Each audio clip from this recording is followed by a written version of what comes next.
Esta palestra, este conjunto de slides, na realidade nós apresentamos para cursos mais longos, porque o Estatuto Sindical envolve muitas questões, muitos problemas, muitas dúvidas. Então eu já preparei um slide mais longo, mas quando o curso tem uma duração um pouco menor, a gente sai pulando alguns slides e priorizamos as perguntas, as indagações que são feitas pelos sindicalistas. Mas eu vou começar fazendo algumas perguntas meramente retóricas aos senhores e às senhoras. Por exemplo, o que vocês acham de um estatuto sindical que prevê um mandato de 15 anos? O que vocês acham de um estatuto sindical que prevê um prazo para o registro das chapas 48 horas após a publicação do edital? Não é? O que vocês acham de um estatuto que prevê que presume-se, durante a existência do estatuto, presume-se Assembleia Geral Permanente, de forma que a diretoria já está autorizada a negociar nas convenções e acordos coletivos do jeito que ela quiser? Pois bem, essas são situações práticas e são situações reais. Eu coletei alguns dispositivos de estatutos sindicais e trouxe para vocês analisarem comigo. Existem estatutos absurdos. Nós sabemos que existem estatutos também muito bons, mas existem estatutos absurdos. Eu vou priorizar essas situações absurdas, porque às vezes, senhoras e senhores, o estatuto contém normas absurdas em razão de um descuido dos diretores. Às vezes o diretor não teve o cuidado de ler o estatuto bem completo, palavra por palavra, artigo por artigo, inciso por inciso. E conta também, muitas vezes, com a assessoria jurídica que não chega para os diretores e diz assim: olha, seu estatuto está atrasado. O seu estatuto é de antes da Constituição de 88. Pode ser que você diz: não, o meu estatuto é agora, recente, está com 5 anos. Mas às vezes se pega um estatuto quando se vai elaborar, aí se tem um estatuto padrão, um outro em que se espelha, aí vou me espelhar naquele estatuto da entidade tal, que é antigo. Aí, resultado, o estatuto nasce viciado, ele nasce cheio de erros. Então, vem dispositivos que não têm mais sentido. Eu me deparei com um estatuto sindical lá no estado do Ceará, no final do ano passado, que dizia assim, um artigo dizia que quem preside as assembleias é o coordenador geral da diretoria sindical. Acontece que a diretoria sindical era grande, era composta de muitos diretores, mais de 50 diretores. E quanto maior a diretoria, maior a probabilidade de ter brigas internas, de ter racha. Uma diretoria com 100 pessoas pode se preparar que vai ter briga. Na primeira reunião que tiver, já começa logo as brigas. E vai ter racha nessa diretoria. Lá teve racha. Rachou. A diretoria se dividiu. Tinha um outro artigo que dizia que quem iria presidir a Assembleia seria alguém designado na própria Assembleia. Pois bem, e ficou a briga. Quem é que iria presidir uma determinada Assembleia, que era uma Assembleia muito importante para a categoria, era uma Assembleia decisiva, mas a diretoria estava dividida. E levaram a questão para o Ministério Público. Doutor Gerson, e agora, quem é que vai presidir? Tentamos mediar, extrair um consenso, uma negociação ali na hora, não foi possível, os ânimos muito acirrados. Então só tem duas saídas. Ou vocês vão discutir no judiciário, ajuiza uma ação, para que o judiciário julgue qual é o dispositivo correto. É uma questão, é uma briga judicial que eu não sei no que vai dar. É possível até que o juiz, ao julgar a causa, entenda que esta não é uma matéria judicializável, porque depende o estatuto sindical depende da conveniência, da liberdade sindical, autonomia das entidades sindicais. Mas, veja bem, a outra saída é resolvermos aqui no Ministério Público através de um instrumento chamado arbitragem. Se vocês quiserem, o Ministério Público pode ser o árbitro dessa questão. E as partes concordaram, porque um requisito da arbitragem é que as partes concordem. As partes concordaram com o instrumento da arbitragem e nós resolvemos o conflito para a Assembleia específica. E aí, quando resolvemos, eu pedi a eles, olha, mas vocês assumam o compromisso de consertar esse estatuto.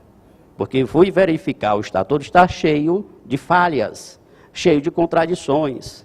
E isso vai dar problema depois. Bom, então se comprometeram a consertar o estatuto. A essa altura eu já perdi contato, né, com a entidade sindical. Não sei o que aconteceu, como é que está, mas a Assembleia realmente ocorreu. Então veja, são vícios estatutários, erros estatutários, que podem ser evitados. Pode evitar um conflito judicial, uma ação judicial, a simples verificação do estatuto. É hora de chamarem os advogados de vocês, os assessores jurídicos, e dizer assim, doutor, leia o nosso estatuto, veja o que ele tem de errado, o que ele pode ser melhorado, aprimorado. Vamos rever esse estatuto. Rever o estatuto não quer dizer que se vai beneficiar a diretoria, não necessariamente. Rever o estatuto é tornar um estatuto mais sério, mais moderno. Eleição. Vamos pegar um tema de eleição, que será o tema do meu colega Erlan, procurador do trabalho em Brasília. Mas eleição sindical. A maioria dos estatutos ainda prevê eleição de cédula. Em pleno século XXI, ainda se estabelece eleição de cédula.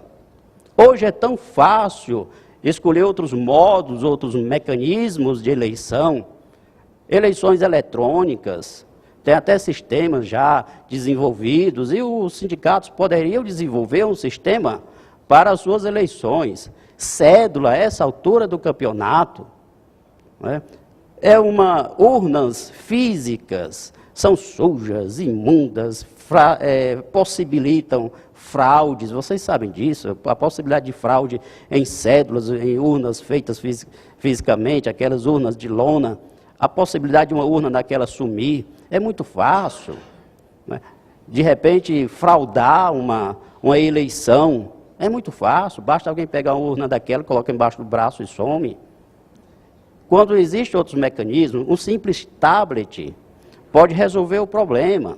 Coloca um chipzinho no tablet para assegurar o acesso à internet, e se vai, pode até pegar o tablet, coloca embaixo do braço e se vai aos locais de trabalho dos trabalhadores. Ó, fulano, hoje é a eleição, está aqui, são 2 chapas, vote num aí, está aí o tablet, recebo.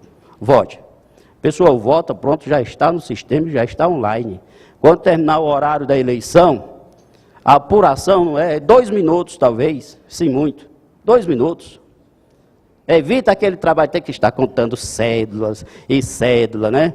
Aí, olha, primeiramente vamos ver se deu quórum. Aí, depois do quórum, vamos verificar a integridade das urnas, sabe? Enfim, o estatuto sindical já pode estabelecer mecanismos mais modernos e apropriados de seu funcionamento.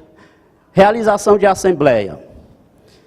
Peguemos um sindicato grande. Existem sindicatos que têm na sua base 50 mil trabalhadores, 100 mil trabalhadores. Como é que se faz uma assembleia?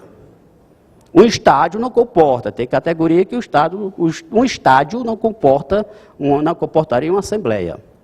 Então, por que se não faz assembleias online? Perfeitamente possível fazer assembleias online. Então, nós estamos em um outro mundo. Eu tenho participado ultimamente de alguns eventos empresariais. Eu participei, mês passado, final de maio, de um evento dos profissionais liberais. Pessoal, corretor de imóvel.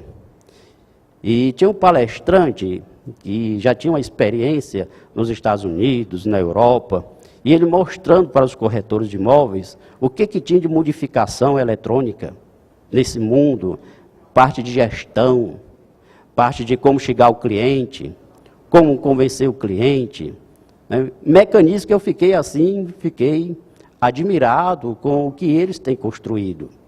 E o movimento sindical ainda tem aquele estatutozinho digitado, não está em muitos dos sindicatos. Esse estatuto não está nem sequer disponível na página da internet. Quando tem um problema de eleição sindical, um problema de assembleia, uma discussão interna, uma briga, aí você vai correr atrás do estatuto. Aí diz, não, esse estatuto aqui que você me deu não é mais o estatuto que está valendo porque tem uma alteração. Qual é o cartório? Vamos atrás do cartório. Aí chega lá, já tem 10 alterações. Não é? Onde é que está a transparência? Estatuto não é para ficar escondido. Estatuto para estar publicado. Tá? Publicar. Diz, agora vamos publicar o estatuto no Diário Oficial. Quem é que lê Diário Oficial? Você acha mesmo que o trabalhador vai ler Diário Oficial? Publicação, qualquer publicação em Diário Oficial, é muito mais só para formalizar. É a formalização. Mas que o acesso mesmo, a leitura, a transparência, ninguém lê Diário Oficial, não. Só lê quando é necessário. E o estatuto tem que estar disponível para todo mundo, todos os trabalhadores. Como é que o movimento sindical, que no Brasil tem um índice de aproximadamente 17%, aumentou, né, agora um pouquinho, 17% de uma taxa média de filiação, de filiados. E o movimento sindical diz, nós queremos que as pessoas se filiem, os trabalhadores se filiem às entidades sindicais. Para você fazer parte de algum grupo, a primeira coisa que é necessário, não é, para que a pessoa decida se vai fazer parte ou não de um grupo, é conhecer a entidade. Então, se o trabalhador diz, eu quero conhecer o sindicato, a primeira coisa que ele quer saber é o estatuto. Ele quer saber o estatuto, quer conhecer a diretoria, quer conhecer o trabalho que o sindicato faz. Então, é essencial que o estatuto esteja disponível a todos os trabalhadores da categoria. Isso, com a reforma trabalhista, se ela vier a ser aprovada, que existem indícios, né, de que ela, mais cedo ou mais tarde, vai acabar sendo aprovada, isso, a necessidade de correr atrás de trabalhador vai aumentar. Se passar a reforma trabalhista, eu estou colocando um se, a prática sindical, a organização sindical vai precisar ser reavaliada. Quem vai fazer essa reavaliação são os senhores mesmo, as senhoras do movimento sindical. O Estado não deve participar dessa reestruturação do movimento sindical, porque senão vai ferir a liberdade e a organização sindical. Os sindicatos devem estar em uma distância necessária do Estado. Necessária do Estado. Por exemplo, hoje quando se tem uma briga, um litígio, um conflito sindical, todo mundo corre para o judiciário, ou corre para o Ministério Público. Essas instâncias não conhecem o movimento sindical. Não conhecem a luta do sindicato. Claro que tem uma outra exceção. Mas essas instâncias, enquanto instâncias estatais, instâncias do poder público, não têm o conhecimento adequado do que seja o movimento sindical. Não sabe o que um sindicalista passa, não sabe o que é necessário para um movimento de greve. Greve é uma coisa extraordinária. Ninguém gosta da greve, mas às vezes é necessário deflagrar um movimento de greve. Quem é que gosta de greve? Você acha mesmo que o sindicalista ele faz greve porque quer, porque gosta? Ele faz greve porque ele é obrigado a fazer greve em algumas situações. Ele mesmo, ele não gosta da greve, ele não queria fazer greve. Os familiares dele não gostam da greve. A mulher do sindicalista não gosta da greve, até porque a greve acaba e ele diz que ainda está em greve. Então, mas ela também não gosta da greve. Ninguém gosta da greve. Os trabalhadores não gostam da greve. Os usuários dos serviços não gostam da greve. Patrão, então, nem se fala, que não gosta da greve. Mas ela tem que ser feita. E o que é necessário para fazer uma greve? Tem toda uma preparação, toda uma série de custos, de articulação com a categoria, sujeição à polícia. Vocês sabem que se tiver uma paralisação do trabalhador, no outro dia não, às vezes no minuto seguinte, a polícia está lá. Mas se tiver um assalto, a polícia some. Agora, para bater no trabalhador, para poder chegar e sufragar e calar a boca do trabalhador, para calar a boca dos grupos sociais, a polícia funciona assim com uma perfeição admirável, admirável. Pois bem, a própria greve, por que a própria greve não pode ser regulamentada no estatuto da entidade sindical? Poderia ter algumas formas de previsão no estatuto da entidade sindical. Nós sabemos demais que cada sindicato tem as suas peculiaridades. Então não há como dizer assim, olha, tem um estatuto padrão. Eu acho que as pessoas que estão no movimento sindical há mais tempo devem se recordar do que existia antes, lá na década de 70, de estatuto padrão. Era uma portaria baixada pelo Ministério do Trabalho, estabelecendo o que era o estatuto padrão. As entidades sindicais tinham que se reger por esse estatuto padrão e poderiam, nos seus estatutos específicos, complementar o estatuto padrão. Acho que vocês lembram dessa época, né? Algumas das pessoas que estão aqui. Nós não estamos falando daquele estatuto padrão. Não queremos que o Estado adote um estatuto padrão. Não é isso. Mas é interessante que o próprio movimento sindical, por si, elabore regras padrões, ou princípios padrões. Por exemplo, mandato. Tem que ter uma razoabilidade. Vocês acham, aí eu vou fazer uma pergunta ao auditório. Vocês acham que o estatuto que estabelece um mandato de 1 ano está bom? Não está. Diretoria só vai cuidar de eleição. Termina a eleição, começa outra. Não vai fazer outra coisa na vida.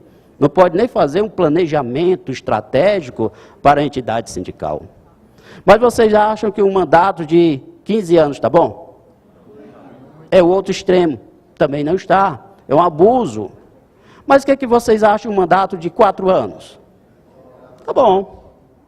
Talvez 3, 4, quem sabe 5, enfim. Essa é uma decisão que o movimento sindical é que tem que tomar. O que está acontecendo? Veja qual é a imagem que está criada do movimento sindical. Veja qual é a imagem que a imprensa, né, faz questão de criar também, né, do movimento sindical. Qual é a imagem que se tem? É uma imagem boa? Não é. Não é uma imagem boa. Pergunte de um modo geral à sociedade, o que a sociedade acha do movimento sindical. Eu estou abstraindo a alienação, né, que faz parte da sociedade. Mas veja a imagem que a sociedade faz do movimento sindical. Aí nós pegamos algumas situações de violência, algumas situações de corrupção, que existe também dentro do movimento sindical. Nós tivemos que fazer uma eleição lá em São Paulo em 2013. Foi 2013, até o doutor Clóvis Renato estava lá conosco, foi nos auxiliar. Era uma eleição que tinha já ocorrido várias mortes. Mortes na eleição. Foi uma coisa tão violenta que ficou um grupo encastelado dentro do sindicato, armado. E do lado de fora do sindicato, um outro grupo igualmente armado, trocando tiros. O pessoal da rua não passava mais nem perto, com medo de uma bala perdida. Então, tiro vai, tiro vem, tiro vai, tiro vem. A polícia chegou uma hora que a polícia disse, não, eu não vou nem me entrar nessa confusão. Foi preciso chamar o Ministério Público, para o Ministério Público realizar a eleição, porque a categoria não tinha condições. Vocês viram que ocorreu também no Rio de Janeiro, também acabou o Ministério Público tendo que providenciar as eleições, infelizmente. Mas o que vocês acham de um sindicalista que ganha um salário mensal superior a R$90 mil? Né? Superior a R$90 mil. O que você acha, o que vocês acham de uma entidade sindical em que todo o piso, né, o granito, as paredes de granito, tem as iniciais da família do presidente? Não é? Rio de Janeiro. Vocês acham que isso é admissível? Quer dizer, a família chegou, se apoderou do sindicato. Não é nem a sigla do sindicato, não, é a sigla, as iniciais da família do presidente do sindicato. E o que vocês acham ainda dessa... Exatamente, virou patrimônio da família. E o que os senhores acham ainda de uma sucessão por mais de 40 anos no sindicato? Da mesma família, do pai para o filho. Né? São coisas que a gente precisa fazer uma reflexão e precisa fazer o dever de casa também. E esse dever de casa começa pelo estatuto. Porque o estatuto é a Constituição, chamemos assim como nós temos a Constituição Federal, quem vai reger a entidade sindical é o seu estatuto. Então, o estatuto quem vai dizer? Será que o estatuto pode ser tudo igual? Não, mas tem algumas regras que podem ser estabelecidas. Nós sabemos demais que a categoria dos comerciários tem determinadas peculiaridades que diferencia, né, que a diferencia, já, vamos supor assim, de uma categoria de servidor público. São duas coisas completamente diferentes. Os estatutos devem ser diferentes, a forma de convocar as pessoas é diferente, a forma de publicar os editais é diferente. Né? Imagine os trabalhadores da construção civil, é outra realidade. Trabalhadores do setor de transporte, motorista de ônibus, cobradores, né? É outra realidade. Então, os estatutos são peculiares a cada categoria, mas tem alguns padrões que precisam ser construídos pelo próprio movimento sindical. Se o movimento sindical não construir esses padrões, o Estado vai acabar tendo que construir. Eu já passo. E eu vou citar dois casos. Tem uma súmula do Tribunal Superior do Trabalho, se não me falha a memória, a súmula 369, que diz que dos diretores sindicais, somente 7 possuem estabilidade, não é assim? 7 titulares e 7 suplentes. Nós sabemos que esse número não é o número apropriado. Se nós pegarmos uma entidade grande, comerciários que normalmente constituem uma grande categoria, você acha mesmo que 7 diretores dá conta dessa categoria? De fazer o trabalho sindical perante a categoria? Não dá. Mas se eu colocar para vocês um outro sindicato, agora, há poucos meses, ainda neste ano, um colega, né, de um sindicato chegou e disse: Dr. Gesso, finalmente saiu o registro sindical da nossa categoria lá. Isso foi mesmo? Foi. E me diga uma coisa, tem quantos trabalhadores na base dessa categoria? 12. Não recordo se era 12 ou era 13, acho que era 12. 12 pessoas na base da categoria. A categoria todinha tem 12 pessoas.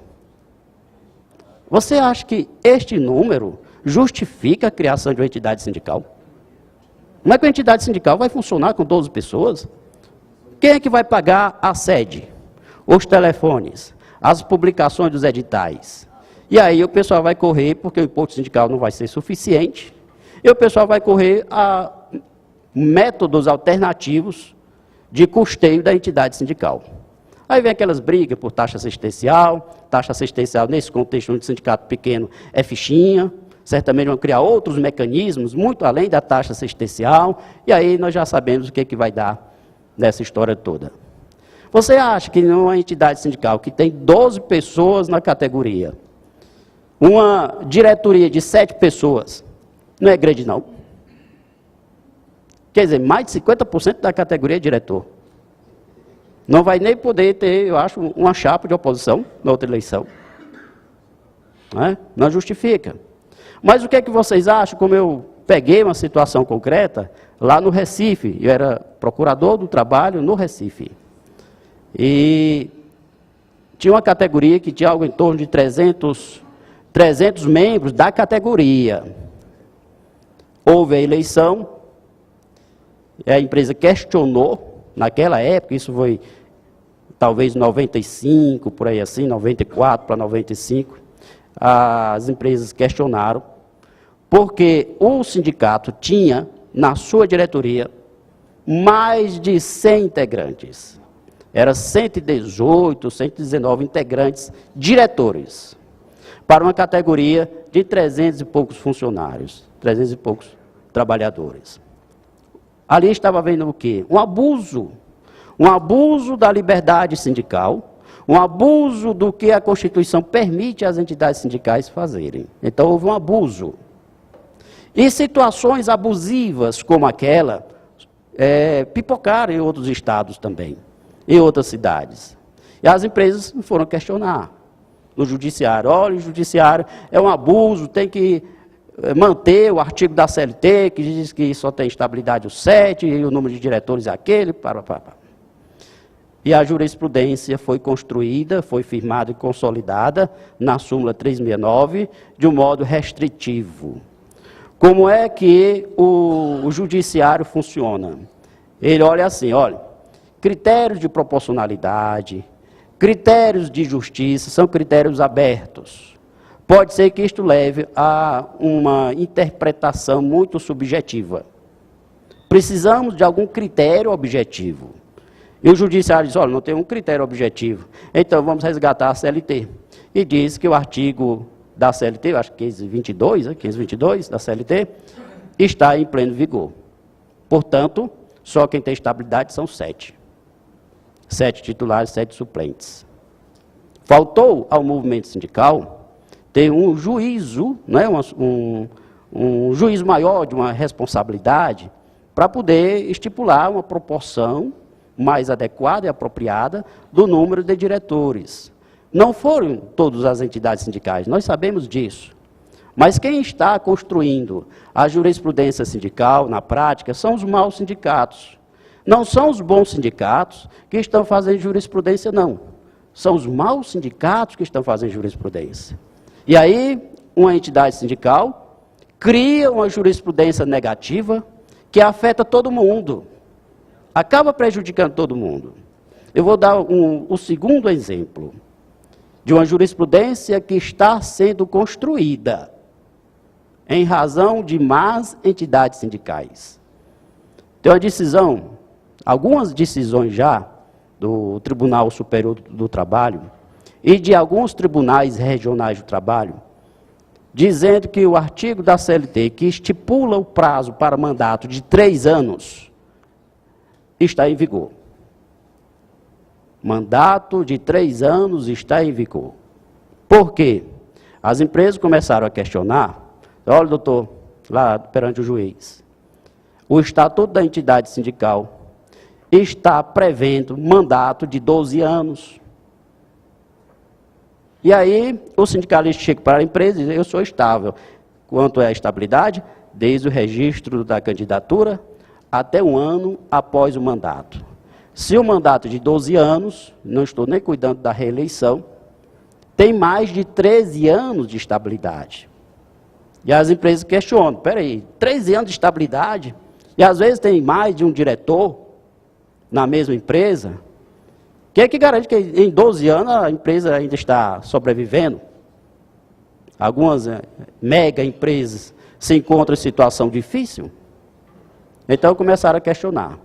E o judiciário está construindo a sua jurisprudência, porque já tem alguns precedentes da Justiça do Trabalho, dizendo assim, realmente está havendo um abuso na fixação dos mandatos.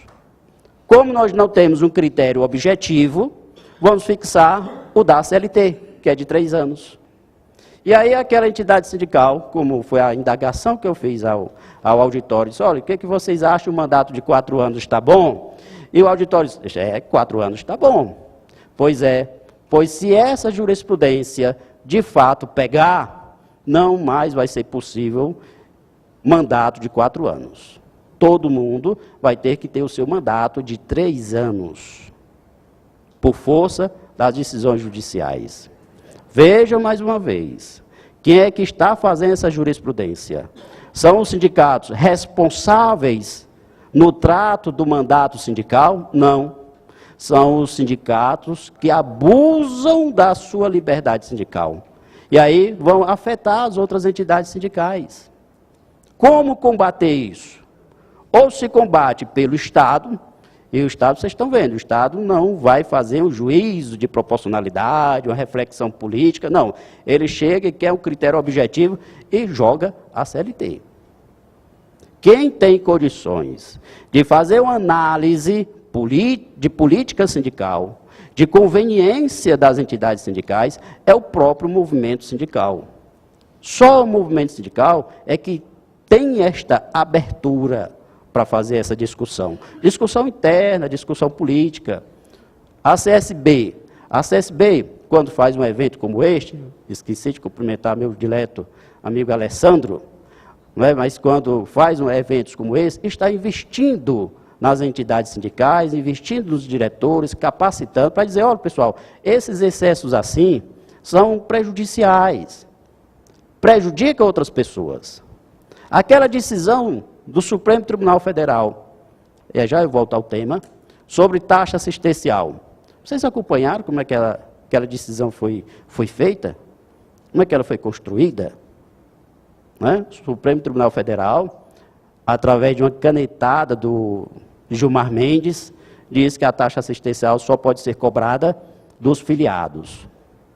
Né? Sem mais nenhuma discussão a este respeito. Isto teve uma consequência enorme em toda a organização sindical. Em toda a organização sindical. Mas sabe o que foi aquilo? Um sindicato entendeu de levar adiante essas discussões. Eu lembro, eu estava falando para os sindicalistas mais próximos, dizendo, olha, não levem nada para o Supremo neste momento. O que for levado para o Supremo neste momento, vai dar jurisprudência negativa. Nós estamos em uma reforma trabalhista que não é só a via legislativa. Nós estamos numa reforma trabalhista decorrente da própria via jurisprudencial. O Supremo já vem promovendo a reforma trabalhista, vocês sabem disso.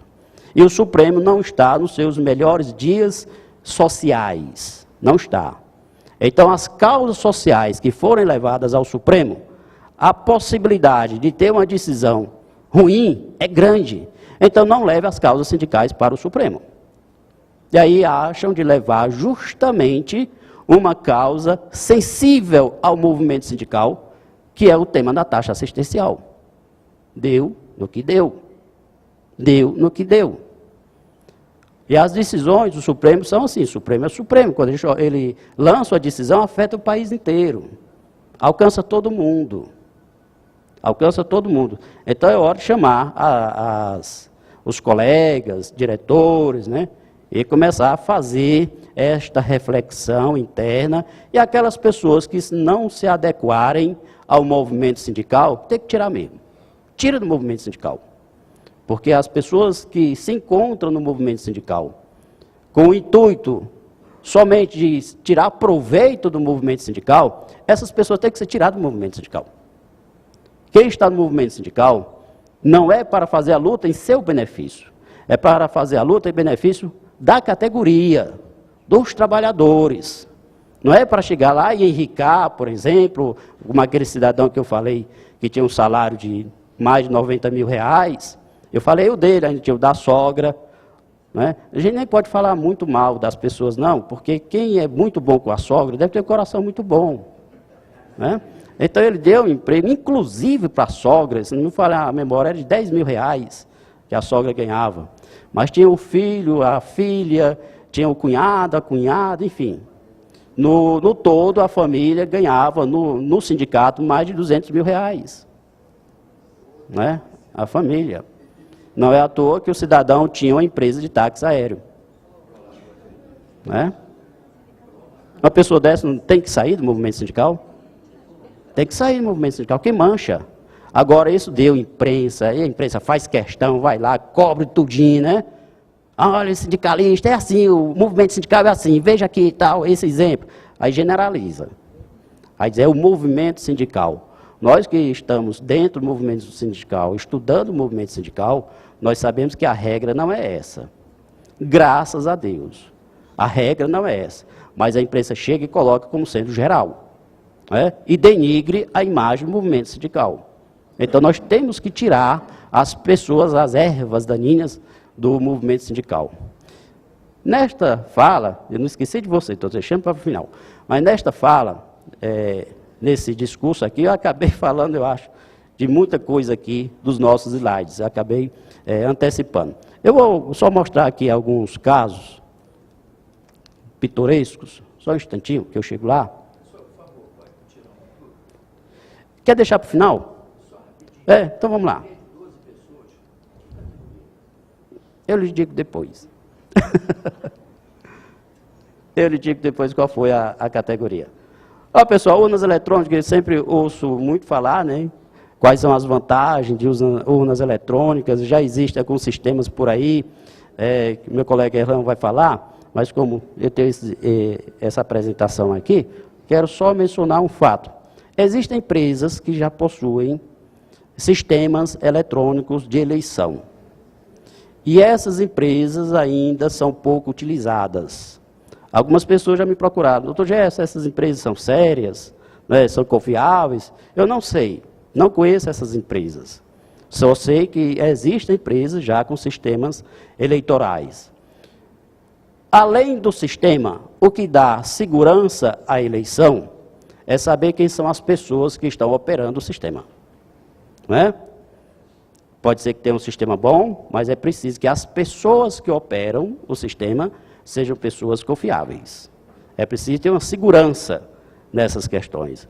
Digamos, o sistema que nós temos no Ministério Público, as pessoas confiam, sabem que a gente não tem uma preferência pela parte A, pela parte B, pela chapa 1, pela chapa 2, nós não temos preferência por ninguém. Quando a gente vai fazer uma eleição, a gente faz a eleição correta e quem quiser que ganhe. Vá atrás do voto e ganhe.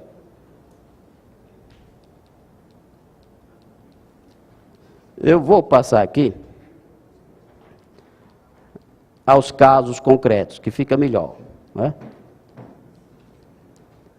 Olha essa aqui, olha esta previsão aqui dessa decisão. Eleições sindicais, violação às regras estatutárias.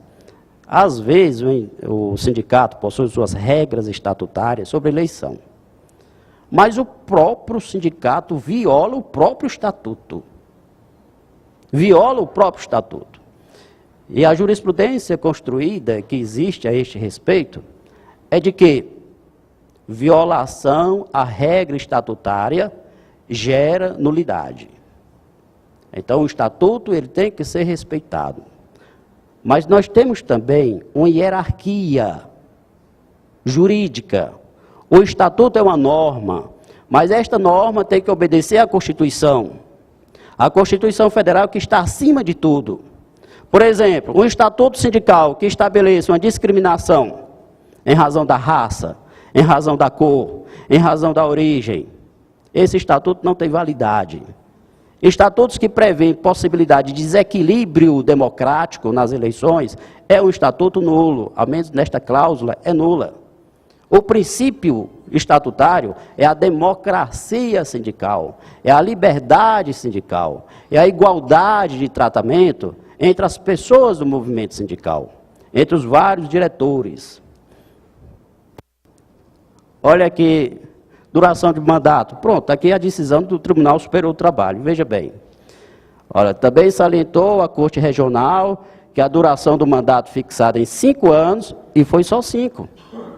5 anos. Não se molda a previsão legal de 3 anos inscrita no artigo 515, letra B, da CLT. Olha a consequência que o Tribunal colocou nesse estatuto. Na linha da jurisprudência consolidada, no âmbito da Suprema Corte e deste TST, a estabilidade conferida aos dirigentes sindicais apenas alcança o número de 7 diretores e respectivos suplentes. na exata conformidade dos artigos 522 da CLT, combinado com o artigo 8º, inciso 8 da Constituição. Por essa mesma ratio decidente, pode-se concluir a recepção do artigo 515, né? 515b da CLT, dizendo que o mandato de 3 anos. Veja como é que nós estamos caminhando. Veja este outro aqui, como foi ainda pior. Olha aqui, veja aqui. Ainda determinou a destituição da diretoria, porque o mandato era superior aos 3 anos. Decisão do TRT da 23ª região. É de onde? 23ª? Mato Grosso. Certo? Então, destituição da atual diretoria e realização de novas eleições sindicais nos prazos correntemente estipulado pelo juízo monocrático. Então, o juiz que ia dizer quando é que a eleição ia se realizar. E ainda colocou reparação por danos morais coletivos, porque entendeu que a entidade sindical, quando estabelece uma norma estatutária abusiva, gera um dano moral na categoria, e a categoria precisa ser indenizada. Precisa ser indenizada. Vejam as consequências de um estatuto. O estatuto, ele pode ser questionado no juízo. Aqui outra decisão, também do TRT, aliás, do Tribunal Superior, e tem várias decisões no mesmo sentido. Ainda não é súmula, ainda não é uma orientação jurisprudencial, não é uma OJ do TST, mas já tem várias decisões que estão sendo construídas. Veja alguns exemplos, e nós vamos terminar nos exemplos, de estatutos que eu peguei. Eu não nominei a entidade sindical para preservar a entidade sindical.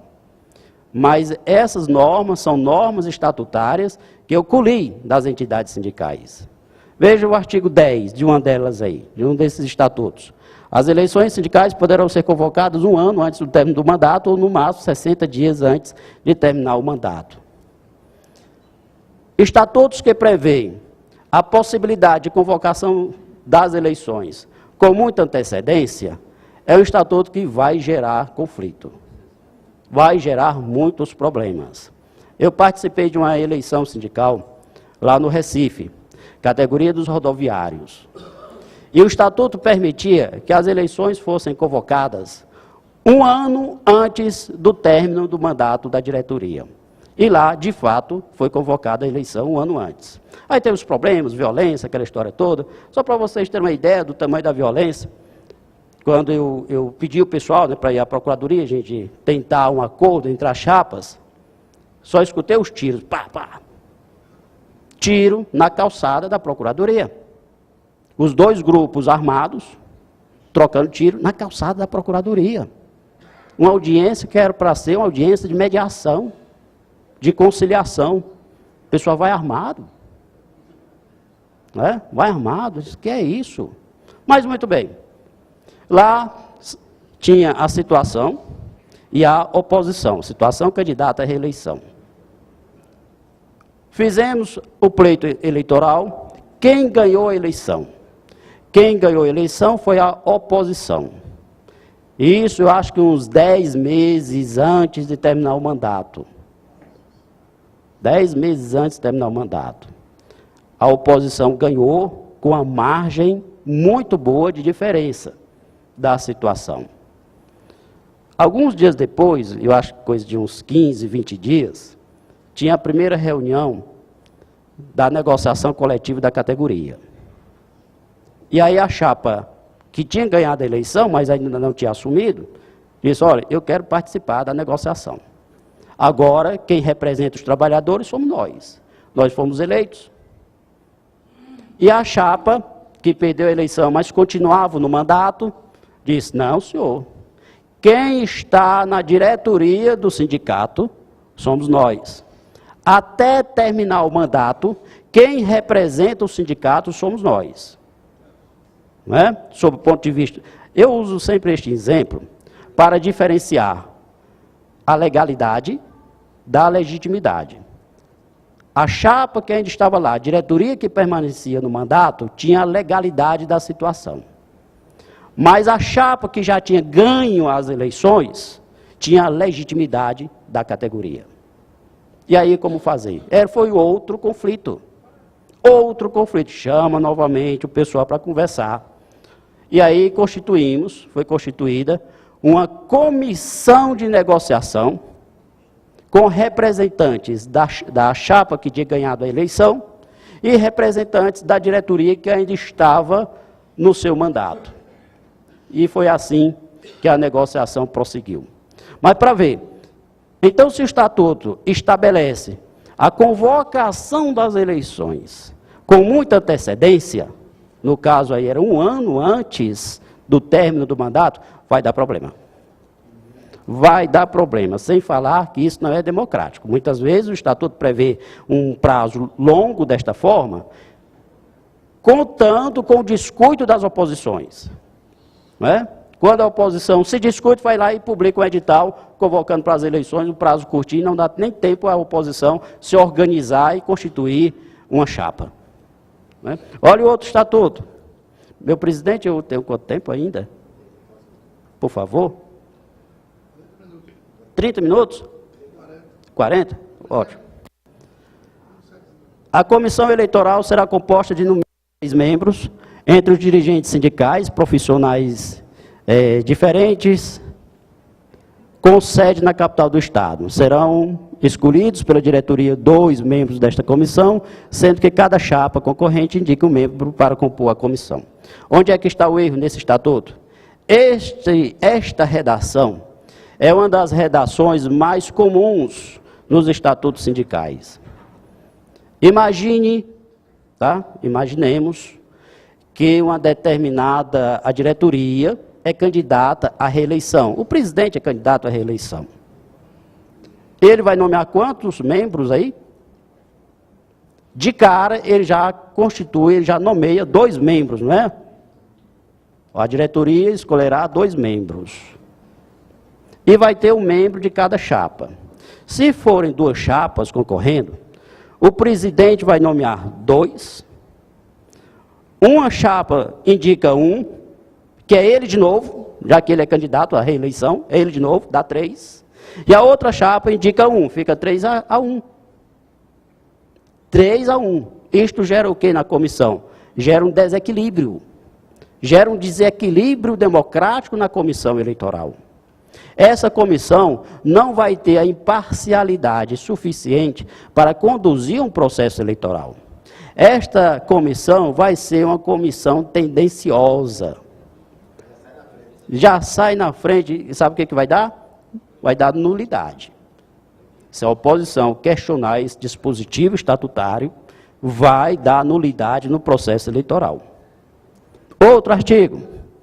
Aberto o processo eleitoral através de edital convocatório, os interessados terão 48 horas para inscreverem a chapa. 48 horas é um tempo exíguo. Tem entidade sindical que diz assim, a entidade sindical representa os trabalhadores no âmbito do Estado. E a chapa terá que ter tantas pessoas na cidade tal, tantas pessoas no centro do Estado, tanto não sei o que, enfim, sai dividindo. Para uma oposição se organizar, tem que começar o trabalho de organização com muita antecedência. Não é todo mundo que quer participar de uma eleição sindical, não. Vocês conhecem, já chega para um colega e diz, olha, dá para você compor o quórum na nossa chapa? Eu vou não quero me meter nisso não.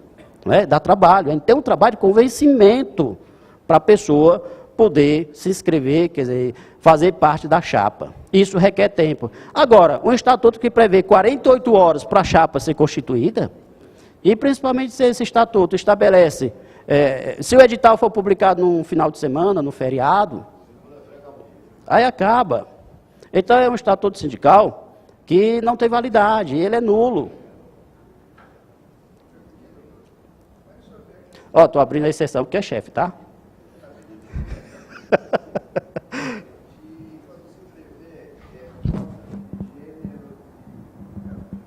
Em alguns estatutos.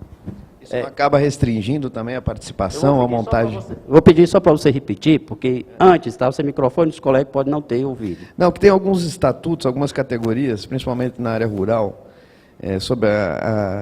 principalmente seguindo lá a linha da CONTAG, estabeleceram cotas de participação de mulheres e de jovens dentro dessa diretoria. E muitas chapas não conseguem atingir, negros, mulheres e jovens, não conseguem atingir esse número para montar uma chapa e participar. Isso também não acaba sendo uma restrição, embora pareça politicamente correto e tal? Eu acho que se estiver dentro de uma razoabilidade, esse número, é perfeitamente possível. É uma atitude promocional, né? Promover a integração, né? Promover a inserção. Os jovens, as mulheres já estão, né, graças a Deus, alcançando o seu lugar, é uma luta que já foi começada.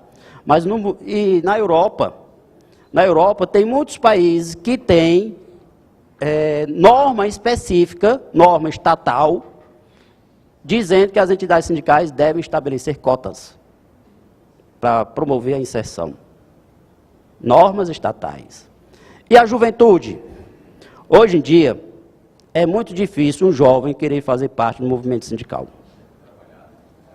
É difícil. Não é fácil, não. Tem. Mas cada dia mais difícil. E as pessoas que estão no movimento sindical, os anos vão se passando, e você pode olhar que de vez em quando as pessoas dizem assim, eu não aguento mais, eu vou largar. Eu fico só este mandato. Não larga não, ele não vai largar, a gente sabe que não larga. Não é? Por várias razões também, se ele largar não tem quem cuide e outras razões também. E a juventude? Cadê a juventude? Cadê a juventude que não vem? É hora de começar a pegar esse pessoal. Talvez o pessoal que já vem de movimentos estudantis, né, e formando os líderes. É hora de começar a formar os líderes. Nós precisamos trabalhar mais perto com os trabalhadores, com a sociedade. A alienação social está cada dia maior. A alienação social está cada dia maior. O que acontece nas entidades sindicais? Pergunte se a categoria sabe. Claro que tem uma ou outra exceção. Pergunte se a categoria sabe. É culpa da direção sindical? Às vezes é, mas às vezes também porque a categoria é tão apática que insiste. Tem uma categoria lá no meu estado, que eu vou me reservar, não mencionar qual é, mas a diretoria do sindicato me procurou. Disse, doutor Gerson, eu quero estimular a categoria. Como é que a gente faz? O que o senhor sugere e o que o Ministério Público poderia auxiliar? É uma categoria até grande. É coisa de uns 40 mil trabalhadores, por aí assim, 40, 50 mil, categoria grande. E aí passamos uns 3 meses tentando estimular a categoria, pelo menos a participar de eventos, para discutir coisas da categoria, né, lá no sindicato, sabe? E a categoria apática. A categoria não quer. É porque no meio da semana, é à noite, pode ser que o pessoal já está cansado, vai para casa, vamos fazer no sábado de manhã, fizemos sábado, nada. Vamos mudar o dia, vamos mudar o horário, tentando várias técnicas. E nada, categoria apática, a categoria não quer discutir. Agora, na hora da negociação coletiva, que sai o resultado da negociação coletiva, se não for do jeito que a categoria quer, ela vai reclamar do sindicato. É um bando de pelego. Só conseguiu 10%, deveria ter conseguido 30%. Acho que é assim fácil. O sindicato só tem força se a categoria estiver perto. Se a categoria não estiver perto do sindicato, o sindicato não tem força. Não consegue fazer pressão. Não consegue fazer pressão. Vamos ao outro dispositivo estatutário. Não havendo tempo hábil para publicação de edital convocatório das eleições nos prazos mencionados neste estatuto, os mandatos dos atuais diretores serão automaticamente prorrogados por igual período. Legal, né? Esse é bom, né? Eu vi esta norma e fui falar com o presidente da entidade. Mas, meu amigo, como é que você coloca um negócio desse? Aí ele diz assim, mas doutor Gerson, o senhor sabe o custo de uma eleição? É muito caro um processo eleitoral. Esse estatuto, ele vem preservar as finanças da entidade sindical. Eu sei, tá bom, estou sabendo. Mas, meu amigo, tem que fazer eleição. Tem que fazer eleição. A entidade tem o seu custeio. A gente sabe que muitas entidades têm um custeio pequenininho. mas tem que ser o suficiente, pelo menos, para realizar a eleição. Esta é uma função da entidade sindical. Tem que fazer eleição. Outro, os mandatos dos diretores de 12 anos. Esse aqui foi até bonzinho, né? Tem só 12 anos. Né? Eu fui fazer uma eleição, uma vez, quando eu vi o estatuto, sabe quanto era o prazo? 20 anos. O mandato.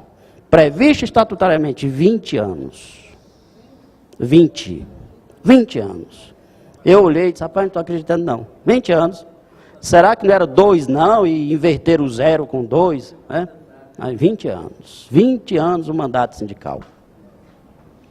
20 anos. Ficam de logo conferidos, essa aqui é legal, olha só. Ficam de logo conferidos todos os poderes da categoria para que a diretoria executiva do sindicato promova a negociação coletiva, tanto para firmar acordo como convenção coletiva, considerando-se para tanto estado de assembleia permanente, enquanto vigorar o estatuto, né? Então ele nem precisa mais convocar a assembleia já é permanente. Os diretores já receberam a autorização da categoria por meio do estatuto, amplos poderes para a negociação coletiva. Existe isso. Quer dizer, então a diretoria vai negociar do jeito que quer, sem mais nem convocar, nem submeter a pauta à categoria. O estatuto desse não pode sobreviver. Olha o outro. Não podem ser eleitos para cargos administrativos, nem permanecer no exercício desses cargos, os que deixarem de comparecer a 3 assembleias consecutivas.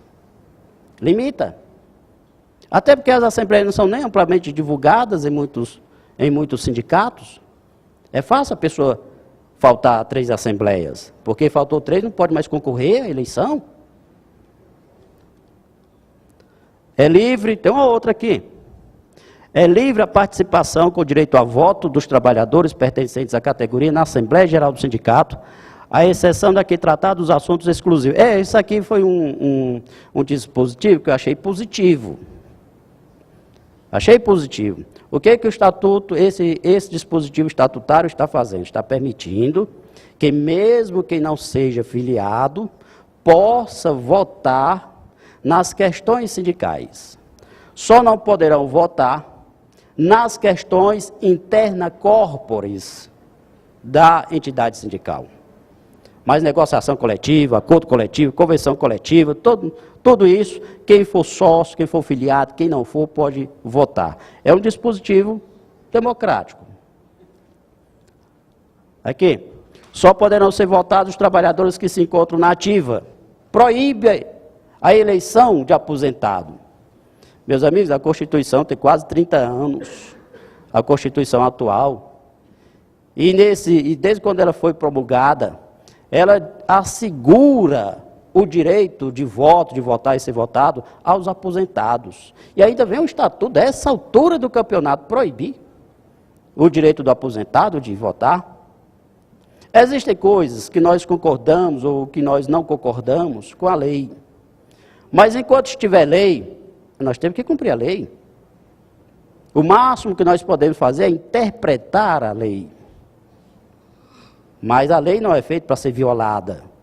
Se nós não concordarmos com a lei e se ela não tem nenhum vício de constitucionalidade, nós podemos tentar mudar a lei, né, através de deputados, senadores. Não nesse momento. Esse momento não é o momento de levar nada para o Congresso.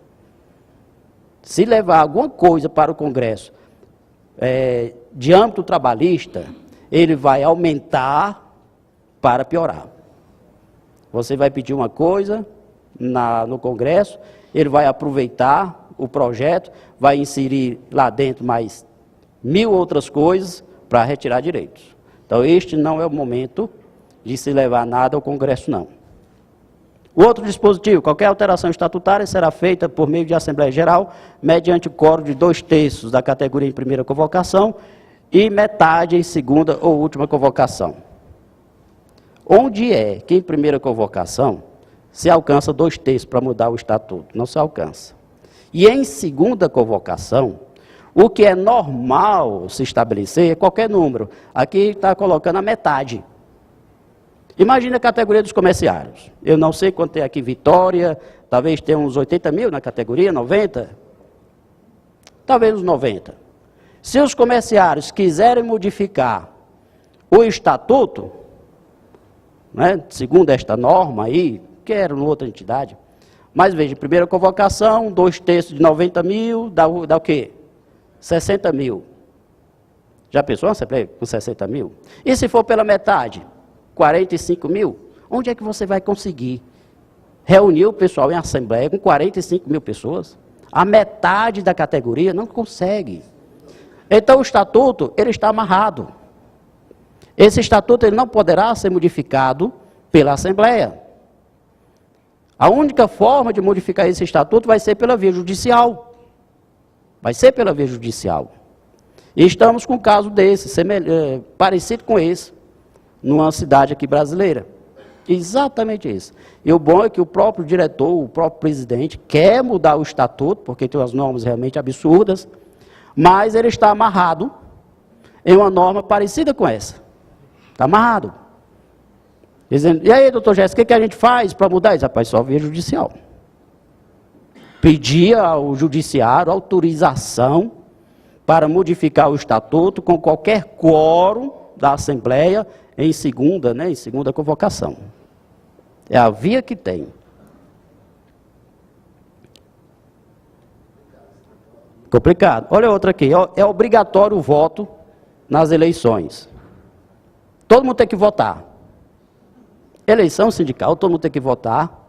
E ainda diz assim, olha, o associado que deixar de votar sem motivo justificado, ficará sujeito a sanções contidas neste estatuto, com suspensão de 60 dias dos benefícios mantidos pelo sindicato. Só os benefícios, as obrigações não.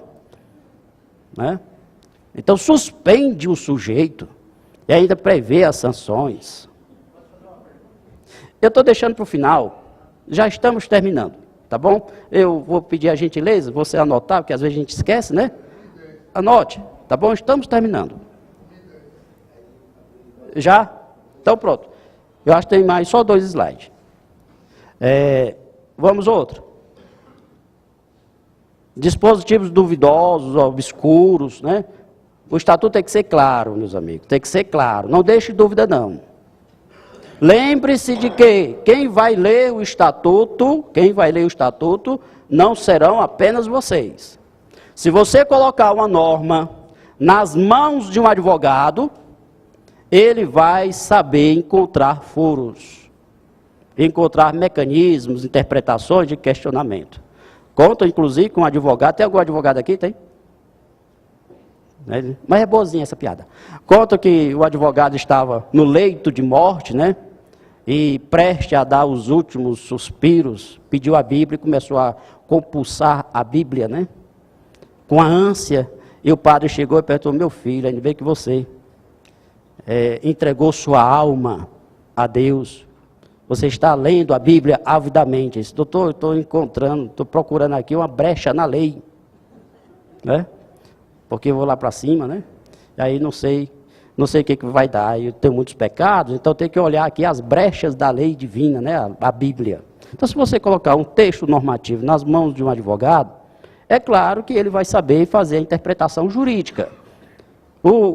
É um profissional que passou pelo menos 5 anos na faculdade, depois passou mais uns 2 anos na especialização, passou mais uns 2 no mestrado, às vezes mais uns 2 no doutorado. Enfim, ele só vive para ler. Só vive para ler e fazer a interpretação. Então, para ele fazer uma interpretação, desconstruir algumas disposições, é bem facinho. Por isso que o estatuto sindical, ele tem que ser feito com o advogado. Não é simplesmente o dirigente sindical que não tem uma formação jurídica, chegar e dizer, eu vou redigir dessa forma, o que eu quero? Eu quero alcançar isso assim, assim, então já sei a redação. Né? Coloque nas mãos de um advogado. Doutor, eu quero alcançar isso assim, assim, então coloque nas mãos do advogado.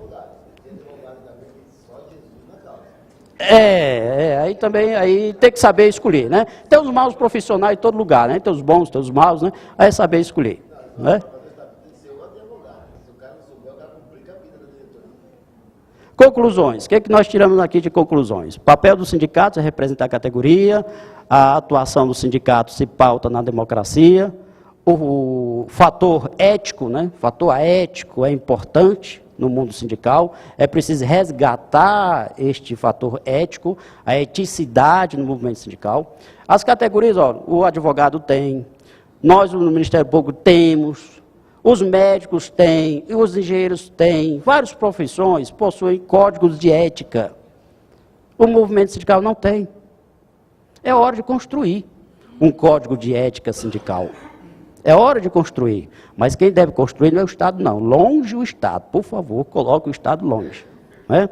Eu estava falando sobre a autorregulação, que é o próprio movimento sindical cuidar de regular sua própria estrutura, organização e funcionamento. Eu dizendo, o próprio movimento sindical tem que se organizar, e passei a palestra inteira falando sobre a autorregulação. Quando terminei, no finalzinho, veio o momento de perguntas, e aí alguém do auditório disse, doutor, eu gostei da autorregulação, vamos fazer um projeto de lei. Ah, meu Deus, não entendeu nada. A autorregulação é para se regular sem Estado, é tirar o Estado. Aí vamos fazer um projeto de lei, ai meu Deus, leva para o Estado. Sabe? Aquele vício de levar tudo para o Estado. Nós só confiamos na lei. Não, tem que caminhar com os próprios pés. Encontrar saídas por si próprios. Direitos da categoria pode ser oposto aos sindicatos. O Estatuto pode atuar, o Estado pode atuar para assegurar.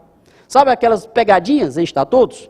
Na realidade, para tirar a categoria, essas pegadinhas não são aceitas. Estatutos devem expressar a vontade da categoria, são orientados pela organização democrática, têm a função de estabelecer a vontade da categoria. Eu tinha um vídeo, mas não vou colocar o vídeo. Tá? Não vou colocar o vídeo, eu acho que meu tempo já esgotou. Mas eu vou contar o vídeo. O vídeo que eu havia trazido para vocês era a história da águia. A renovação da águia. A águia é um pássaro que vive aproximadamente 70 anos. Né? 70 anos. Mas como ela lida com carnes, né? A principal alimentação é carnes, animal, sangue. As garras e o bico dela começam logo a ficar defeituosos. Chega um momento em que ela não consegue mais ter força, porque as garras, né, crescem muito, não consegue mais pegar as outras aves, os outros animais, as presas. E o bico cresce também além da conta, ela não consegue mais perfurar os animais. Isto se dá quando ela tem por volta de 30 anos, 30 a 35 anos. Ou seja, metade da sua existência. O que ela faz? Ela se isola no local mais alto que tem, normalmente nas montanhas. Lá ela constrói o seu ninho e ela fica algo em torno de 5 meses, 5 a 6 meses, nesse ninho. Longe dos outros predadores. E ela arranca as suas próprias garras, e ela arranca o próprio bico. Bate na montanha, bate na pedra, com muita dor, muito sacrifício, em meio a sangue, mas ela arranca o próprio bico, ela arranca as próprias garras, perde parte da penugem, e ela recomeça tudo de novo, com muita dor e sacrifício. Mas é uma dor e sacrifício que ela faz para sobreviver mais 35 anos. É essa a mensagem que eu passo para o movimento sindical. É com dor e sacrifício, mas é preciso fazer para poder resgatar o movimento sindical, porque não existe democracia sem movimento sindical. Obrigado.